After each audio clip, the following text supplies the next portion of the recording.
Okay, so who actually built the first video game? And here's the twist. Why did a nuclear weapons scientist create it in 1958? And we're talking about this forgotten tennis game that got dismantled and thrown away like trash, but then nearly destroyed Atari in a courtroom 15 years later. Yeah, turns out a nuclear physicist who worked on the atomic bomb walked into his lab in 1958 with a problem. Thousands of people were about to tour his nuclear research facility, and they were absolutely terrified. So naturally, he did what any reasonable person would do, built a video game. Wait, what? And here's the really wild part. A year later, they dismantled it and threw the whole thing away. The most historically valuable piece of gaming technology just tossed in the parts bin like yesterday's trash. I'm going to show you the actual lab where it happened, the missile computer that made it possible, and why hundreds of people waited in massive lines to hit a bouncing dot. Plus, why the guy who invented video games spent the rest of his life trying to convince people he'd done more important thing. This is the story of Tennis for Two, and it's way weirder than you think. So it's mid-October 1958 at Brookhaven National Laboratory in New York. This is a place where scientists split atoms 13 years after Hiroshima and the Cold War is freezing over. William Higginbotham was a nuclear physicist who worked on timing systems for the Manhattan Project. You know, casual Tuesday stuff. But here's the thing about Higginbotham. Actually hated what he'd helped create. After the war, he became a founding member of the Federation of American Scientists and spent years advocating for nuclear nonproliferation. So this is the man who helped build the ultimate weapon, but then dedicated his life to making sure nobody used it again. And every year, Brookhaven had a public visitors day, where thousands of regular people would tour a nuclear lab. The problem here is they were terrified, like genuinely scared of being there. Which makes sense when you think about it. These are the folks working on things that could literally end civilization. So Brookhaven needed a solution, and fast. Their solution? Static displays, charts about atomic energy, photographs of equipment nobody understands, pamphlets explaining fission in technical language. Shockingly, people were still terrified. Here's what Higginbotham realized, though. You can't make nuclear physics less scary by explaining nuclear physics. That's like trying to make spiders less creepy by describing their 8 eyes in detail. He had a different idea. What if instead of explaining what scientists do, we showed them that scientists are just people? People who have fun and play. You can't fear someone after you've played a game with them. Brilliant idea, right? One problem, games don't exist yet, not like this. Computers in 1958 were room-sized calculators that ran ballistics calculations, nuclear simulations, weapons targeting. The idea of using one for entertainment, that would be like using a fighter jet to deliver pizza. Technically possible, but completely absurd. Higginbotham had a few weeks until the October exhibition. No budget for new equipment and no team, just him and a technician named Robert Dvorak. No blueprint, no reference, no instructions. Oh, and he still had his actual job to do, nuclear safety research. But Higginbotham had something nobody else had. He'd spent years calculating trajectories of missiles, of bombs, of things that arc through the air and fall to Earth. And he realized something kind of beautiful. A bomb and a tennis ball follow the exact same physics. No, seriously, I mean it. Projectile motion is one of the oldest problems in physics. Galileo studied it in the 1600s. Artillery officers used it to aim cannons. Missile engineers used it to hit targets thousands of miles away. Launch angle, initial velocity, gravity, arc, impact. A thrown rock, a cannonball, a nuclear missile, and a tennis ball will follow the same equation. So Higginbotham walked through the lab looking at what they already had. Oscilloscopes, which are screens that display electrical signals as glowing lines, and analog computers. Not like today's computers with uns and zeros. These machines used continuously varying voltage to represent numbers. Think of it like a dimmer switch instead of a light switch. One of these computers was a Donner Model 30, the kind used for physics calculations, including ballistics problems. Here's what hit Higginbotham. This computer could solve the trajectory equation for a missile in real time, calculating where a projectile would be at any moment. What if he just changed the scale? Missiles travel miles, tennis balls travel feet.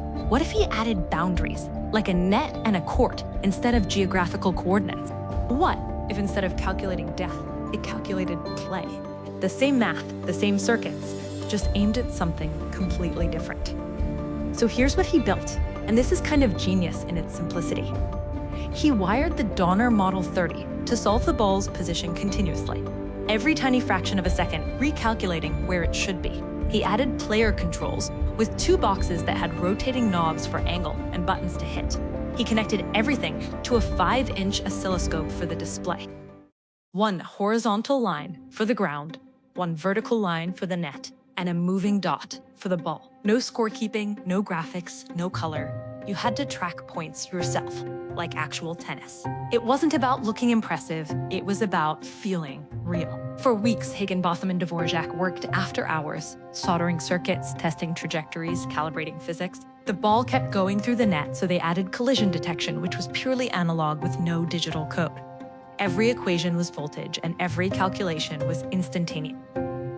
Can you imagine the frustration? You're using equipment designed to calculate missile strikes, and you can't get a tennis ball to bounce correctly. But slowly, it came together. The knobs had just the right resistance, the button had a satisfying click, and the ball arced across the screen in smooth, continuous motion. And then one day, in October, it worked. So it's mid-October 1958. Visitors' Day at Brookhaven National Laboratory. Higginbotham set up tennis for 2 in a corner. Small table, 5-inch screen, 2 controller boxes. He had absolutely no idea what would happen. Would anyone even try it? Would they understand what to do? Would they care about a bouncing dot? Within an hour, there was a line. Within 2 hours, the line wrapped around the building. People waiting, parents, teenagers, scientists, security guards. Massive lines for this tiny glowing screen. Other exhibits with carefully prepared displays about atomic energy, cloud chambers, particle accelerators sat empty. Everyone wanted the tennis game. One visitor later recalled it perfectly. They said, "I'd never seen anything like it. You turn the knob, and the ball changed angle immediately. You pressed the button, and it launched instantly." Think about what that meant in 1958. Interactive electronics didn't exist for regular people. Television? You watch it. Radio? You listen. Telephones? You talk to another person. This was different. You turned a knob and a machine responded in real time. For the first time in history, a machine responded to human intent with 0 delay. People started keeping score themselves, since the game didn't track it. Rivalries formed in line. Teenagers got competitive, really competitive. They learned the physics too. Shallow angles for speed, high angles to clear the net. Some players could consistently win 11-0, and a whole culture formed around a dot on a screen. Higginbotham was stunned. He later said, "I thought maybe a few people would try it. I didn't expect this." The exhibition was such a hit they brought it back, but Higginbotham didn't just rebuild it, upgraded it. Larger oscilloscope at 15 inches instead of 5, brighter phosphor, clearer display, and in addition, that was absolutely wild for 1959, adjustable gravity. He added a dial with planetary settings. Earth meant normal gravity, where the ball arcs predictably. Moon meant ton 6 gravity, so the ball floats and hangs in the air like it's suspended. Jupiter meant 2.5 times Earth's gravity, so the ball drops like a stone. Same game, but completely different physics. Players had to relearn everything for each planet, timing, angles, strategy. Think about what this means technically. Higginbotham built variable physics simulation in 1959. Games today have difficulty settings like easy, medium, hard. Higginbotham had different gravitational constants. He was teaching physics through play 65 years ago. Kids would argue about which was harder, moon tennis or Jupiter tennis. Moon tennis became a battle of patience where you wait for the slow floating ball and time it perfectly. Jupiter tennis was chaos, everything fast and brutal, reflexes only. Earth tennis felt almost boring by comparison. This feature reveals something important about Higginbotham, though. He wasn't just making a demonstration, he was iterating, experimenting, improving. What if he'd kept going? 1960 could have had multiple balls, power-ups, different sports. He had the technical skill and the creativity. He was clearly having fun with it, but he never got the chance. After 1959 exhibition, Higginbotham took tennis for 2 apart. Disconnected the oscilloscope, unsoldered the circuits, repurposed the components for other lab displays. The controller boxes, broken down for parts. The Donner Model 30, back to calculating physics problems. The most popular invention at Brookhaven National Laboratory was completely dismantled and thrown away. Wait, he just destroyed it? The most popular thing at a nuclear lab, and they tossed it in the parts bin? Drop a comment if you think you would have done the same, or if you'd have fought to keep it. I'm genuinely curious what you would have done. So why? Why would you destroy something people loved? 3 reasons, actually. First, it was government property. Everything at Brookhaven belonged to the U.S. Atomic Energy Commission. Equipment was borrowed, not owned, for personal projects. You couldn't just keep it run for fun. Storage was limited, and resources were allocated for actual research. Second reason, patents. Government employees in 1958 couldn't profit from inventions made on government time with government equipment. Even if Higginbotham wanted to patent tennis for two, and he didn't, he couldn't. Any invention made at a federal lab belonged to the government, and the government had exactly zero interest in video games. But here's the real reason, the one that explains everything. Higginbotham thought it was trivial. He said years later it was just a toy, a demonstration, something to make Visitors' Day more interesting. I'd worked on the atomic bomb, I was doing nuclear non-proliferation advocacy, leading the Federation of American Scientists. A tennis game? That wasn't important. The man who invented video games didn't think video games mattered. No photographs of the original were taken, at least none that survived in wide circulation. No detailed schematics were filed, no academic papers written. The first video game, or one of the first depending on who you ask, was dismantled and forgotten. Higginbotham went back to his real work: nuclear safety, arms control, non-proliferation advocacy. He gave talks, wrote papers, led organizations dedicated to preventing nuclear war. Tennis for two never came up, not once, not for 12 years. As far as William Higginbotham knew, he'd built a mildly successful science demonstration. As far as the world knew, it had never existed. Meanwhile, video games kept getting invented by people who'd never heard of tennis for two. Okay, so here's where this gets complicated and honestly more interesting. Was tennis for two actually the first video game? Depends who you ask. 1950 had Bertie the Brain, a tic-tac-toe playing computer built in Canada and displayed at the Canadian National Exhibition on a giant light panel. 1952 had OXO, or Noughts and Crosses, another tic-tac-toe game built by Alexander Douglas at Cambridge University for his PhD thesis. 1958 was Tennis for Two, built by Higginbotham at Brookhaven. 1962 brought Space War, created by MIT students on a PDP-1 computer with two spaceships fighting in a gravity well. And 1972 gave us Pong, Atari's commercial hit that launched the video game industry. So which is the real first video game? The one that came first chronologically? The one that was most game-like? The one that actually influenced the industry? Or the one people could play commercially? Here's the fascinating part. None of these creators knew about the others. The video game was invented multiple times independently by different people solving different problems. Higginbotham wanted to make science friendly. Douglas wanted to study human-computer interaction. The MIT students wanted to show off their new computer, and Atari wanted to make money. Tennis for Two was shown twice to a few thousand visitors at a nuclear lab with zero press coverage, no academic publication, and limited photos that survived in wide circulation. In an era before the internet, before mass media tech coverage, if you didn't publish, you didn't exist. So Higginbotham invented video games in 1958 and had absolutely zero influence on the video game industry. The father of video games was absent for his children's entire childhood until 1972, and lawyers started digging into history, and everything changed. Which Chun do you actually think was the first video game? Bertie the Brain in 1950, OXO in 1952, Tennis for Two in 1958, or Space War in 1962? There's genuinely no consensus, and I want to know where you land on this. Comment your answer below. So it's 1974, and William Higginbotham, now 63 years old, is at home when the phone rings. It's lawyers. Here's what happened. In 1970, Magnavox releases the Odyssey, the first home video game console. They have patents, and they claim they invented the concept of video games. So they start suing everyone: Atari, Coleco, every company making video games or consoles.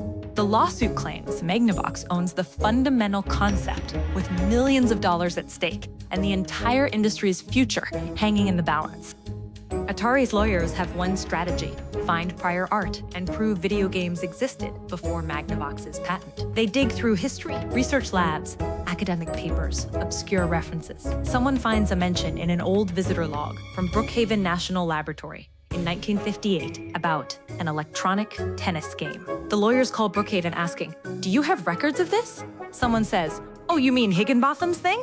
And that's how William Higginbotham gets a phone call that goes something like this. "Mr. Higginbotham, did you create a video game in 1958? "Oh, that tennis thing? Sure, we built that for Visitors' Day. It was just a demonstration. Nothing special." "Mr. Higginbotham, it might invalidate a multi-million-dollar patent." Long pause. "What?" Higginbotham was called to testify, and had to reconstruct from memory what he'd built 16 years earlier and then thrown away. No photos existed, or at least none anyone could easily find. No detailed schematics were saved, no documentation. He drew diagrams on a chalkboard from memory, explaining the Donner Model 30, the oscilloscope, the controller design, the physics equations.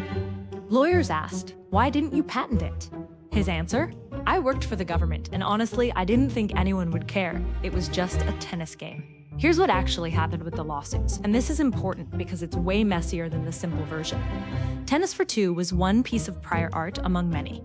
Space War from 1960T was also cited along with other research. The lawsuits dragged on for years with complex outcomes. Magnavox won some cases, lost others, settled many. Tennis for Two didn't single-handedly destroy their claims, but it complicated everything. It proved that the concept of video games had multiple independent origins, and that you couldn't point to one inventor and say, "This person owns it, ta." For Higginbotham, the experience was surreal. He said, "I'd spent my career on nuclear safety, arms control, trying to prevent nuclear war, and now lawyers are calling me about a tennis game?" He was bemused, slightly embarrassed, confused why anyone cared. But the lawsuit did something unexpected. It forced the world to remember Tennis for Two. And slowly, William Higginbotham's reputation began to change. Let me show you exactly how this worked, because when you dig into the technical details, it's honestly brilliant. An analog computer doesn't use 1 and 0 like modern computers. It uses continuously varying voltage to represent numbers. Think of a dimmer switch instead of a light switch. Instead of on or off, you have infinite gradations between. The Donner Model 30 had circuits that could solve differential equations, complex math solved not with code, but with voltage. Gravity is 9.8 meters per second squared. The computer didn't calculate this as a number. It represented it as a specific voltage level. It calculated velocity.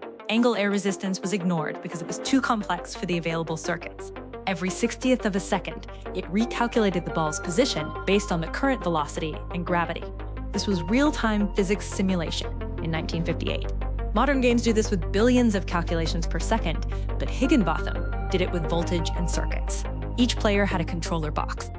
A rotating knob, technically a potentiometer, controlled angle from 0 to 90 degrees, and a button triggered the hit.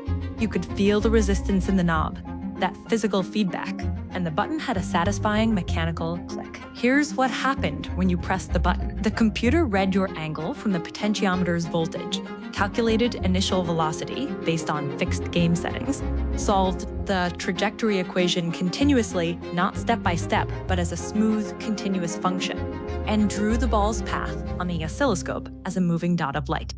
If the ball hit the net, that 3-inch vertical line, it stopped because physics said so. If it hit the ground on your side, you lost the point, simple as that. The oscilloscope worked like this. An electron beam hits a phosphorescent screen, creating a dot of light. By varying voltage, you move the dot horizontally and vertically. Refresh fast enough at 60 times per second, and it looks like smooth motion. 2 lines, dot, dot. Pure physics visualization. Here's the wild part. This is functionally identical to how modern games work. Calculate physics, get player input, update position, draw to screen, repeat. Higginbotham invented the game loop in 1958, the fundamental structure that every video game still uses today.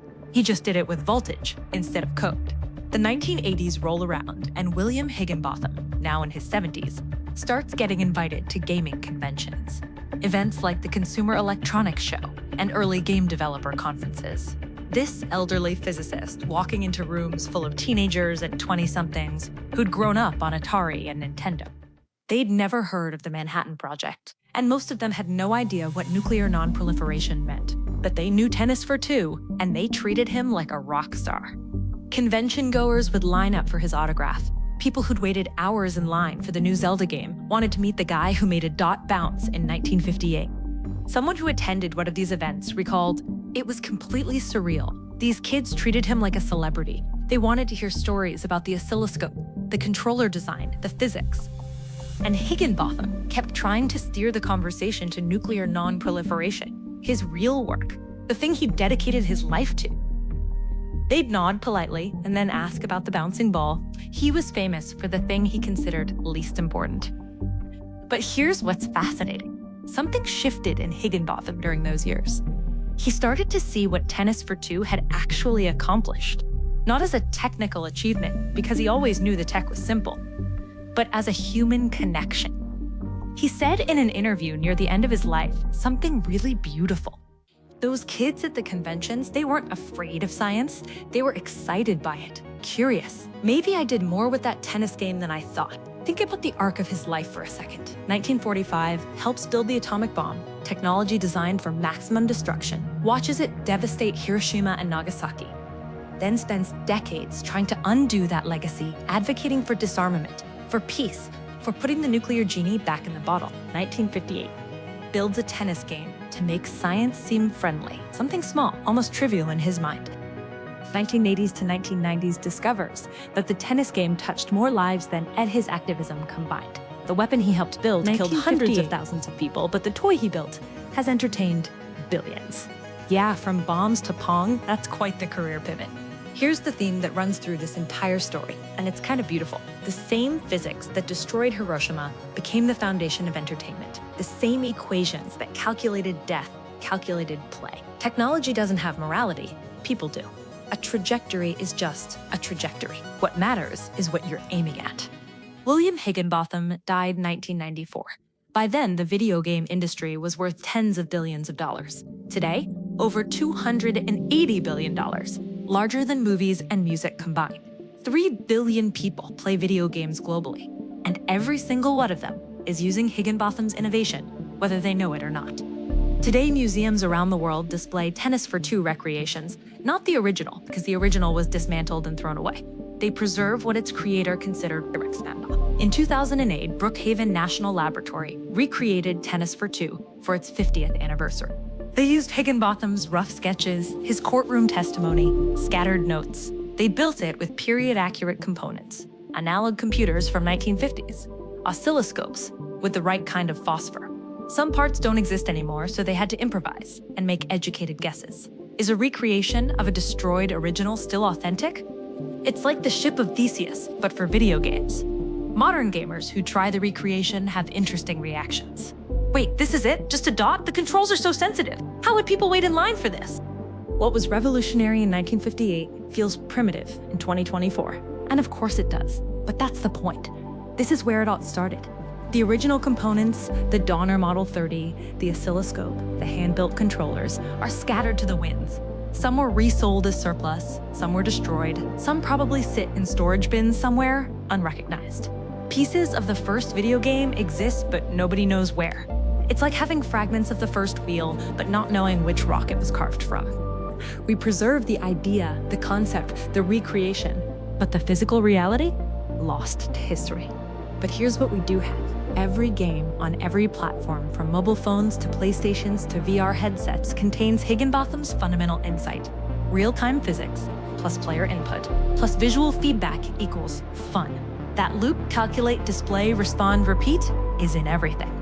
Fortnite and Tennis for Two are the same structure, just separated by 66 years of processing power and about $1 trillion of investment.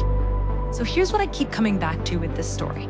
William Higginbotham wanted to be remembered for making the world safer, for advocating against nuclear weapons, for trying to prevent the thing he helped create from destroying civilization. Noble work, genuinely important work, work that mattered.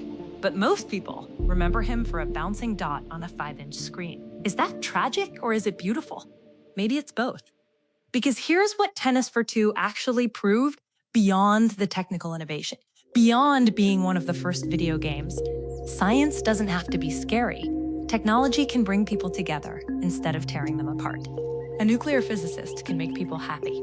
The same hands that build bombs can build joy, and maybe, just maybe, the joy lasts longer.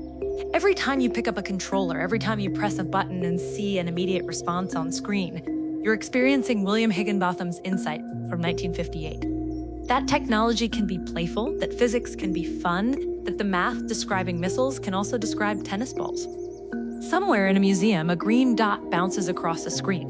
Not the original, because that was thrown away, but the idea remains. Play is powerful, connection is everything, science can be human. William Higginbotham invented video games by accident. while trying to make a nuclear lab feel less terrifying. He threw it away because he thought it didn't matter. He spent decades being confused about why anyone cared, and in the end, he changed the world more than he ever knew. Not bad for a tennis game built in 3 weeks with missile parts. Here's what haunts me though. What invention are we throwing away right now because someone thinks it's trivial? What lab demonstration, what side project, what just for fun experiment might change everything? In 60 years, Higginbotham built the foundation of a $280 billion industry and considered it worthless. Makes you wonder what we're missing. Drop a comment with your answer to this. Would you have waited hours to play a game that's literally just a bouncing dot on a 5-inch screen? And which do you think was the real first video game? Birdie, Oxo, Tennis for Two, or Space War? So if you enjoyed this video, subscribe for more stories like this and click for the next video.